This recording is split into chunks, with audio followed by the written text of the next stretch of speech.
Okay guys, welcome back to another video, and today we'll be looking at a very controversial opening. And I've seen a number of chess articles online as well as a lot of YouTube videos where grandmasters really don't recommend playing this opening, but I really don't see any harm in it. And today we'll be looking at the bird's opening, and it starts off with the first move as pawn to f4.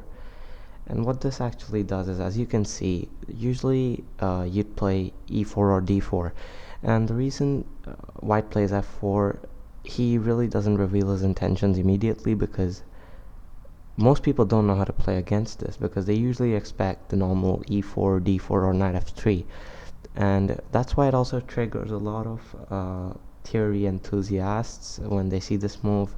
It completely like they get triggered and they don't like seeing this move if you're white, or if your coach is a very theoretical player like Botvinnik. I mean, yeah, you would not like this position, or the first move as f4. So anyways, the most classic response to this is d5, and the reason being that either A, black knows how to respond, or B, he expects you to eventually push d4, which you wouldn't be doing unless you play a certain variation.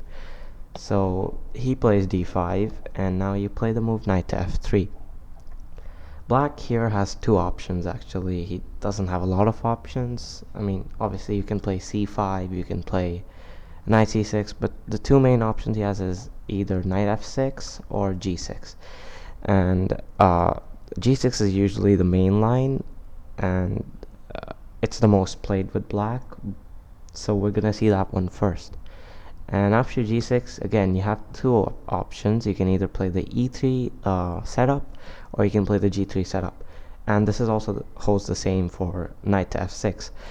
And when black plays knight to f6, he eventually transposes the position back to the g6 variation. Therefore, we're going to see the e3 variation with knight to f6. So right now we're going to see the g3 variation, which I prefer to play. So we have g3, bishop to g7, bishop to g2, and here again black has two options. Now c6 is a very modern move. I mean, I haven't seen many players play this, and the whole idea is after castles, black gives queen to b6 check, and now you see he's eyeing down on the b2 pawn, and the only way to stop this is pawn to d4. I mean, you could say you want to play king to h1, you really don't care about that pawn, because that would eventually lead to weak squares on g7, but all around this area, but even you don't have a dark squared bishop, so I really don't see that happening. So the move here to play is d4, and black may try something like knight to h6, but after something like e3, I really don't see what he's gonna do about the pawn on d4. I don't see how he brings any type of pressure on white whatsoever.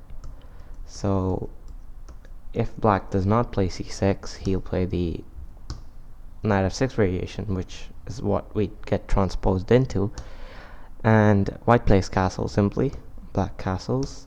Now the move white plays is pawn to d3. I mean, obviously if you want to play d4 you can go for it, but the line is mainly d3. And here again black has two options. He can play c5 or he can play d4. What happens with d4, actually d4 eventually leads to the same c5 line, so if we see c5, queen to e1, and now eventually he will play d4. And here we just push simply e4.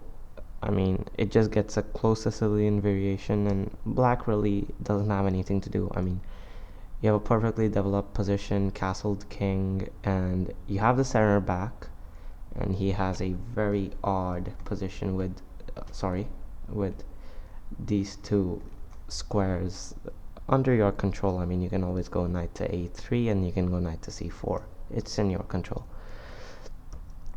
The other move here black can play is knight to c6, and here again we're gonna play e4. We're not scared of attacking in the center, because that's what we're supposed to do. And black plays b6. I mean, this is just one game I'm showing you an example of, and you can play something like e5 and your position's perfectly fine. I mean, he has to move his knight back somewhere like e8, and you can just continue with normal development, or you can play something like c3 and aim for d4 later on. So that was the g6 variation, and sometimes black can play knight to f6. Now, if you're tackling the bird's opening and you're black, I suggest you first play knight to f6, because you don't immediately reveal your intentions to white, and he really doesn't know whether you're going to go with the g6 variation. Now here you can also play the g3 setup. There's no harm in it. I mean, it's perfectly fine. But we're going to be looking at the e3 setup, and after this, again, black has two options. He can either play g6 and you basically can play d4, or he can play bishop to g4. Now, if we look at the g6 variation, right, here the reason you have two options actually. You can either go d3 and e4, or you could go immediately d4 and play a simple position with white.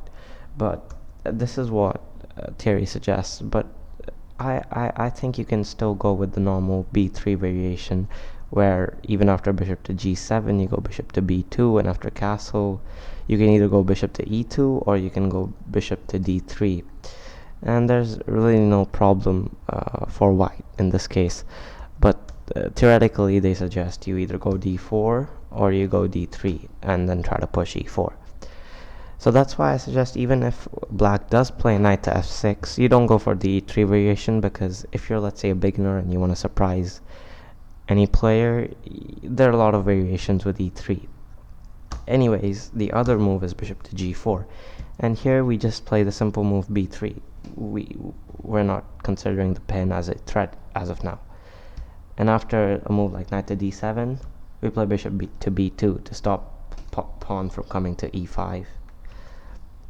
So black plays pawn to e6, and here again you have two options. You can either go bishop to e2 and have this position, or you could go bishop to d3. And this is the position I like playing, because after bishop to d6, castle, castle, you have, even though the line is h3, I like playing this move c4. And you start attacking the center again. You start putting pressure with your c and f pawns. And even after a move like e5, f takes e5, bishop takes e5, and queen c2, white's in a pretty fine position. I mean, he can always go knight to c3, and the bishop has a beautiful diagonal over here. It's watching over this diagonal. So I think it's completely fine with white. And so just to see the variation again, if you play h3, you can he'll have to take, and you can just take with queen and just play normal developing moves. So now coming back to the reason that was basically the opening. Now coming back to the reason why it's not suggested exactly is because it goes against opening theory of maintaining the center, and b, it's not recommended to play in standard games, because if your opponent, even if he's not prepared against it, he can quite logically gain equality. But if you're, let's say, playing a blitz tournament, or someone's really prepared against you and you're scared of playing your normal opening, I suggest you can go for f4. And I will also be doing another video on how black plays the move e5, and it's called the Fromm's Gambit, but that'll be done in another video. So anyways guys, thanks for watching this, and do hit the like button and comment if you have any suggestions. I'll see you all in the next one.